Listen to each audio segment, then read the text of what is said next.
வீட்டுக்குள்ள உள்ள வந்துட்டாங்க. வீட்டுக்கு உள்ள போயிட்டாங்க.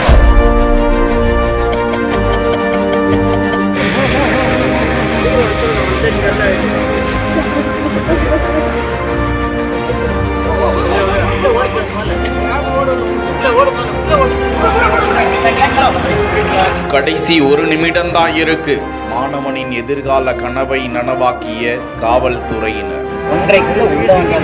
கேட்டுக்குள்ள உள்ள வந்துட்டாங்க.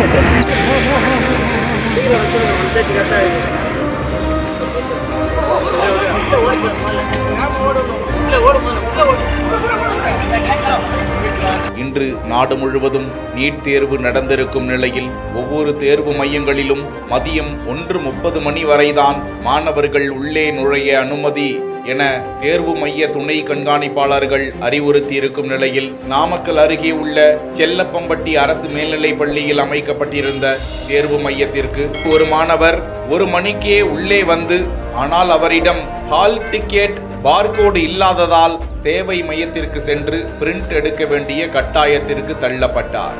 அங்குள்ள போலீசாரிடம் கோரிக்கை விடுத்துவிட்டு வேகமாக பிரிண்ட் எடுப்பதற்காக அந்த மாணவர் ஓடினார். அதற்குள் 1:30 மணி ஆகிவிட்டது. ஆனால் நுழைவாயின் கேட்டை அடைக்க வேண்டும். இன்னும் 1 நிமிடம்தான் இருக்கிறது. அதிகாரிகளிடம் அந்த மாணவர் வந்து கொண்டிருக்கிறார் சார், வா சீக்கிரம் வா என கூச்சலிட்டு காவல்துறையினர் அந்த மாணவரை உள்ளே அனுப்பிவிட்டு கேட்டை அடைத்தனர். இது குறித்த காட்சி வெளியாகி நெகிழ்ச்சியை ஏற்படுத்தி வரும் நிலையில் மாணவர்கள் எத்தனை எச்சரிக்கையுடன் ஹால் டிக்கெட் உள்ளிட்டவற்றை பார்கோடுடன் எடுத்து வர வேண்டும் என்பதை விழிப்புணர்வாகவும் காட்டுகிறது.